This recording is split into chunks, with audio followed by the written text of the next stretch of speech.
Good morning. Myself, Dr. Ravi Jain, Assistant Professor, Department of Community Medicine, Faculty of Homeopathy Science.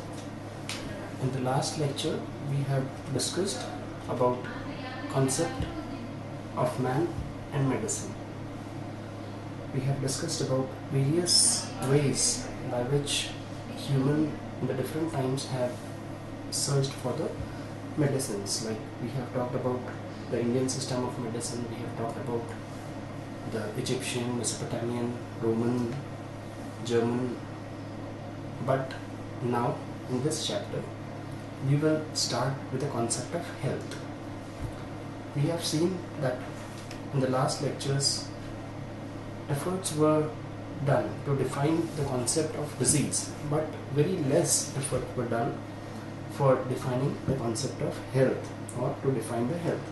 What health actually is.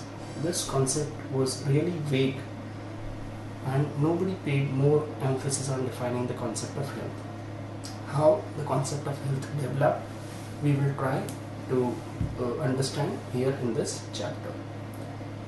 Here we will discuss three things: how the concept of health changed from the previous times till today.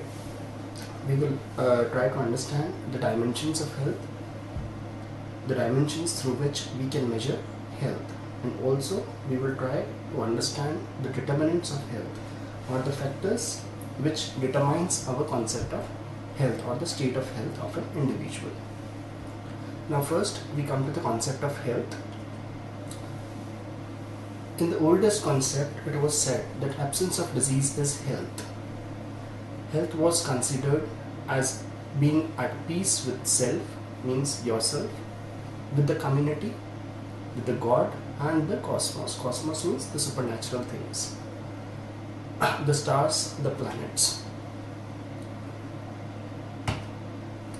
Modern medicine was preoccupied with the study of disease and neglected the study of health. During the past decade, as I have already said, there has been a reawakening in the concept of health, trying to understand what health is.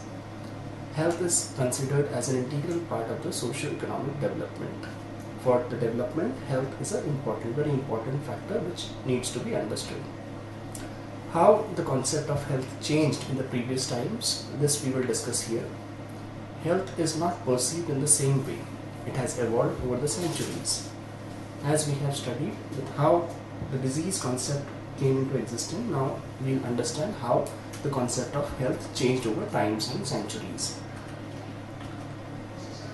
First of all, we will understand about the biomedical concept. It is based on the germ theory of disease. Biomedical concept states that a person is healthy if there is no disease. If he is not having any disease, that means he is healthy. But it has minimized the role of environment, the social factors, psychological and cultural determinants of the health. It places emphasis only on the germ theory of disease. It was given by Louis Pasteur. There were many drawbacks, and after those drawbacks, a new concept came into existence, which was ecological concept. It stated that health implies the relative absence of pain and discomfort and a continuous adaptation and adjustment to the environment. Ecological concept paid more and more emphasis on the environment. Next, what was there? The next concept was psychosocial concept, which not only paid emphasis on the absence of disease, but also the involvement of the social, psychological. Psychological is related to the mind, the cultural, the economic, and the political factors. After that, there was a concept which is known as holistic concept. In holistic concept, all the things were included. It included a synthesis of all above concepts, which were biomedical, means absence of any disease, or the germ theory of disease, ecological concept. It also included psychological, related to the mind. All these were incorporated under holistic concept. But it didn't define what health actually is. So there was only a vague idea, which in the next slides we will try to define what health is and how it is defined. Now, what is the definition of health? According to various persons, health is defined in various ways. Health is a condition of being sound in body, mind, spirit.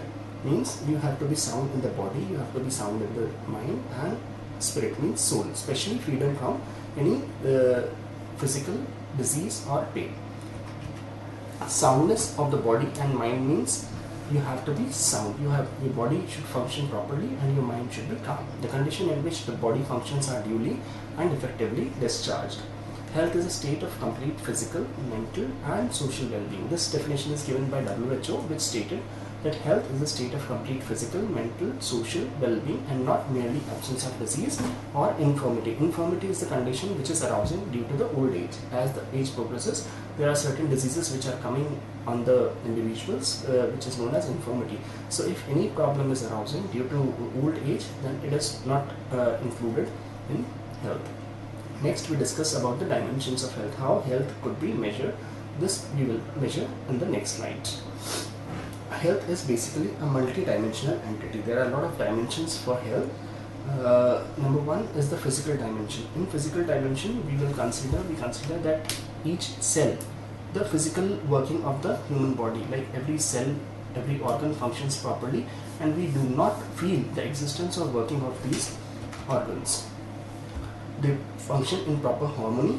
The mental dimensions is the ability to respond to many varied experiences. Means we are exposed to various circumstances in the community, and in the mental dimensions we are responding to those different circumstances with flexibility and sense of purpose. This is understood under mental dimension. In social dimension, we have the harmony and integration within the individuals, means our integration or our responses with the society between each individual. हर एक individual अपने आप से या अपनी society में के अंदर किस तरह से रिएक्ट करता है, लोगों के साथ कैसा घुलता मिलता है. This is covered under social dimension. Next we have spiritual dimension. In the spiritual dimensions we are talking about the human with the super power और गॉड से हम लोग रिलेट करते हैं स्पिरिचुअल डायमेंशन में, जिसमें कि हमारे कुछ पर्पसेस होते हैं. हम लोग गॉड को कंसीडर करते हैं, उनको सर्वोपरि मानते हैं. इसमें हमारे it includes our integrity, principles and ethics. जो हमारे इंटेग्रिटी है, जो प्रिंसिपल्स हैं, जो एथिक्स हैं, वो सब चीज़ें इसके अंदर आती हैं जिस पर हम लोग रहते हैं. Next we have emotional dimensions. Emotional dimensions क्या होता है? Emotional dimension related to the feeling of an individual at various levels. हम लोग क्या फील करते हैं? हमें गुस्सा आता है, हमें जलन होती है. What are the different emotions which we get inside us during the course of the life? हमारी जो लाइफ जैसे आगे बढ़ती है, अलग अलग सिचुएशन में हम क्या क्या चीज़ें फील करते हैं. All these are included under emotional dimension. Vocational dimension is related to our job. जो भी हम काम कर रहे हैं, जो भी हम जॉब कर रहे हैं, उससे रिलेटेड होता है. It is adapted to the human goals, capacities and limitations. तो अगर हमारा गोल फिक्स होता है, हमारी कैपेसिटीज़ हमें पता है, हमारे लिमिटेशंस हमें पता है, तो हम जो भी काम कर रहे हैं वो अपने फुल एक्सपेक्टेशंस तक कर पाते हैं. वो वोकेशनल डायमेंशन होता है. अदर्स में हमारे कल्चरल डायमेंशन होते हैं. जिस भी कल्चर में हम रह रहे हैं, हमारा सोशल इकोनॉमिक डायमेंशन, हमारा जो भी फाइनेंशियल बैकग्राउंड है वो, एजुकेशनल डायमेंशन, जो भी हमारा एजुकेशन लेवल है, जितनी भी पढ़ाई हमने करी है वो, न्यूट्रिशनल डायमेंशन, किस तरह की हमें डाइट मिल रही है वो, एक्सेट्रा. इसके अलावा भी बहुत सारे ऐसे डायमेंशंस होते हैं जो कि हमारी, जिससे कि हम हेल्थ को मेजर कर सकते हैं. किसी भी इंडिविजुअल का क्या हेल्थ स्टेटस है. जैसे हमें एक रूम को मेजर करना है तो उसका डायमेंशन होता है हाइट, विड्थ और लेंथ, जिसमें हम लोग मेजर करते हैं. उसी तरह से ये सब डायमेंशंस हैं जिससे कि हम लोग हेल्थ को मेजर कर सकते हैं. Now we come to the determinants of health. What are the determinants of health? Determinants वो चीज़ें होती हैं जो हमारे अंदर ऑलरेडी प्रेजेंट है या हमारे सराउंडिंग में है, जो कि हमारी हेल्थ को डिसाइड करती हैं कि हम लोग किस तरह की हेल्थ हमारी रहने वाली है या हम लोग कैसे रहने वाले हैं फ्यूचर में. ठीक है. तो इसमें दो चीज़ें होती हैं. एक हमारा जेनेटिक मेकअप होता है, जेनेटिक फैक्टर्स जो कि हमारे अंदर already at the time of conception हमारे अंदर आ चुके हैं, जो हमारी हेल्थ को डिसाइड करते हैं. और दूसरा होता है एनवायरमेंटल फैक्टर, जो हमारे सराउंडिंग में हमें मिलते हैं. ये दोनों चीज़ें मिलकर डिसाइड करती है कि हमारी हेल्थ आने वाले समय में किस तरह की होने वाली है. All these factors are known as determinants of health. इसमें सबसे पहला जो डिटर्मिनेंट है that is biological determinant. Biological determinant लेकर चलता है हमारे जेनेटिक फैक्टर को.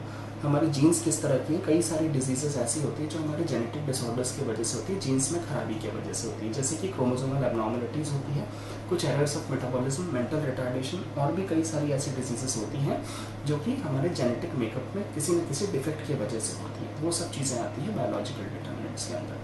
Next we have behavioural and socio cultural conditions.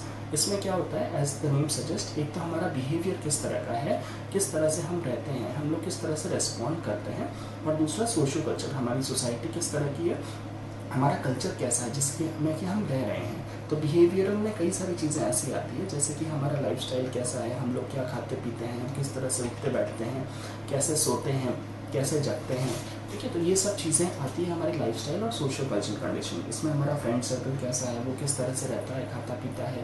तो it includes the way the people live in. It is composed of cultural and behavioural patterns and life long personal habits. हमारी habits किस तरह की, जैसे जो लोग smoking करते हैं, जो लोग ड्रिंकिंग करते हैं, अल्कोहल लेते हैं, जो लोग कई सारी चीज़ें ऐसी खाते हैं, जो लोग ड्रग्स लेते हैं, तो उन सब की हेल्थ का पर, इन सब चीज़ों का हेल्थ पर कुछ ना कुछ इफेक्ट ज़रूर पड़ता है, वो इस फैक्टर के अंदर आता है। Then we have environmental factor. Environmental factor कौन कौन से होते हैं, जो एनवायरमेंट जिससे कि हम लोग एक्सपोज हैं। एनवायरमेंटल कंडीशन दो तरह की हो सकती है, हमारा इंटरनल एनवायरमेंट और हमारा एक्सटर्नल एनवायरमेंट। इंटरनल एनवायरमेंट वो होता है जो हमारी बॉडी के अंदर है, जैसे कि हमारे टिश्यूज़, हमारे ऑर्गन सिस्टम, जो भी हमारा एनवायरनमेंट रहता है अंदर, उसमें किस तरह से जो भी अगर कुछ प्रॉब्लम आती है हमारे इंटरनल एनवायरनमेंट में, हमारा होमियोस्टेसिस अगर डिस्टर्ब होता है तो हमें डेफिनेटली कई तरह की डिजीजेस होती हैं। एक्सटर्नल एनवायरनमेंट वो एनवायरनमेंट होता है जिसमें कि हम एक्सपोज होते हैं right from the time of conception. जैसे ही कंसेप्शन हुआ उसके बाद से जो भी हमारा सराउंडिंग एनवायरनमेंट है वो एक्सटर्नल एनवायरनमेंट के अंदर आता है। इसमें individuals way of living and lifestyle, वापस से लाइफस्टाइल भी आती है, आपके आसपास कैसा है, आपकी कल्चर कैसी है, ये सब चीज़ें हमारे एक्सटर्नल एनवायरनमेंट में आ जाएगी। एक्सटर्नल एनवायरनमेंट, यहाँ पे एक चीज़ ध्यान रखने की ये है कि इन चीज़ों को कभी भी हम लोग एक लाइन बनाकर डिमार्केट नहीं कर सकते हैं, आपस में ये सब चीज़ें जुड़ी हुई है, बट इनका इफेक्ट एक दूसरे पर पड़ता है। ब्रॉडली इन्हें क्लासीफाई किया गया है, लेकिन उनके जो मार्जिन्स हैं, जो उनकी लिमिट्स हैं, वो एक दूसरे के अंदर फ्यूज़ हो जाती हैं। तो एनवायरनमेंट में कुछ ना कुछ portion behavioural and social cultural conditions का भी आता है। नेक्स्ट, इसके बाद जो फैक्टर्स हैं जो हमारी हेल्थ को डिटरमाइन करते हैं, these are the social economic conditions.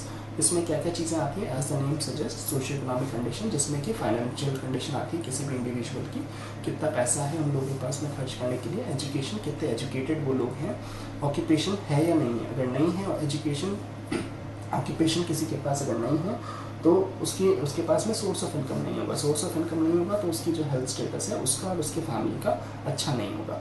Political system में चीज़ आती है कि किस तरह से आपके जो पॉलिटिशियंस हैं वो आपके पास अवेलेबल रिसोर्सेज हैं उनका अलोकेशन करते हैं। सपोज जैसे इकोनॉमिक स्टेटस में आपकी कम्युनिटी के पास में बहुत पैसा है, लेकिन आपका पॉलिटिकल सिस्टम उसे प्रॉपर्ली यूटिलाइज ही नहीं कर पा रहा, तो लोगों का हेल्थ स्टेटस अच्छा नहीं होगा। तो पॉलिटिकल सिस्टम में ये सब चीज़ें आती है, जो भी आपके पास सर्विसेज अवेलेबल हैं उनका यूटिलाइजेशन पॉलिटिशियंस किस तरह से कर रहे हैं, आपको हेल्थ सर्विसेज दे रहे हैं नहीं दे रहे, आपको एजुकेशन फैसिलिटी दे रहे हैं नहीं दे रहे, आपको ऑक्यूपेशनल फैसिलिटीज़ दे रहे हैं या नहीं दे रहे। अल्टीमेटली इन सब चीज़ों का फर्क इंडिविजुअल ऑर्गेनिज्म पर पड़ता है। Next we have the health services. Health services लोगों के लिए क्या क्या हेल्थ सर्विसेज अवेलेबल हैं for various things, for the treatment of the disease. लोग अगर बीमार हो रहे हैं उनको ठीक करने के लिए क्या क्या सर्विसेज अवेलेबल हैं, for the prevention of illness. आप अगर कोई बीमारी नहीं है लेकिन आपको चांसेस हैं बीमारी होने के, तो उस बीमारी को रोकने के लिए, प्रिवेंशन ऑफ इलनेस के लिए क्या क्या चीज़ें की जा रही है वो इसमें आता है। And promotion of the health, किस तरह से आपकी हेल्थ को प्रमोट किया जा रहा है, जिसमें आपको न्यूट्रिशियस डाइट दी जा रही है, फूड फोर्टिफिकेशन दिया जा रहा है, ये सब चीज़ें हेल्थ सर्विसेज में आ रही हैं। अगर अच्छी हेल्थ सर्विसेज हैं तो अच्छा ट्रीटमेंट आपको, आपकी हेल्थ स्टेटस अच्छा रहेगा। Next is ageing of the population. ये एक इंपॉर्टेंट फैक्टर आता है। एजिंग ऑफ पॉपुलेशन डिफाइंस कि आपकी सोसाइटी में जितने भी ज़्यादा एजेड लोग हैं, अगर एजेड लोग ज़्यादा हैं तो उन लोगों को बीमारियाँ ज़्यादा होगी, डिसेबिलिटी ज़्यादा होगी। ये ज़्यादा होगा तो एक बड़ा अमाउंट आपको इनकी हेल्थ सर्विसेज प्रोवाइड करने के लिए खर्च करना पड़ेगा, बहुत ज़्यादा टाइम और पैसा आपको देना पड़ेगा। उस वजह से जो जहाँ पे ज़रूरत है वहाँ पर वो पैसा खर्च नहीं हो पाता है। साथ में जो एजेड लोग हैं उनको ज़्यादा अटेंशन चाहिए होता है, तो कुछ ना कुछ लोग उनमें इन्वॉल्व रहेंगे, उनकी हेल्थ को लेकर इन्वॉल्व रहेंगे, और जो भी प्रोडक्टिव काम उन्हें करना था वो प्रॉपरली नहीं कर पाएंगे। तो increase prevalence of chronic diseases and disabilities, they deserve special attention. जैसे जैसे एज बढ़ रही है वैसे वैसे क्रॉनिक डिजीजेस और डिसेबिलिटी बढ़ती है, उन पर जो है एक मोटा अमाउंट एक सोसाइटी का खर्च होता है, जिस वजह से बाकी लोगों की हेल्थ पर भी एडवर्स इफेक्ट देखने को मिलता है। जेंडर, जैसे हम लोगों ने देखा है बहुत पुराने टाइम से फीमेल्स को इम्पोर्टेंस कम दी जाती थी, लेकिन अब जैसे जैसे समय आगे बढ़ रहा है वैसे वैसे लोगों का ध्यान या गवर्नमेंट का ध्यान वुमेन एम्पावरमेंट पे, वुमेन एजुकेशन पर, awareness of the women problem, इस पे ज़्यादा जा रहा है, जिस वजह से वुमेन के अंदर इक्वालिटी की भावना आ रही है और वो समझ पा रहे हैं क्या सही है गलत है। उनको एजुकेशन दी जा रही है जिससे वो अपनी फैमिली को अच्छी तरह से रख पा रहे हैं, अपने बच्चों को अच्छी तरह से रख पा रहे हैं, कई सारे डिजीज़ को वो रोकने में मददगार हो रहे हैं और वो अपनी सोसाइटी को आगे अच्छे से लेके जा पा रहे हैं।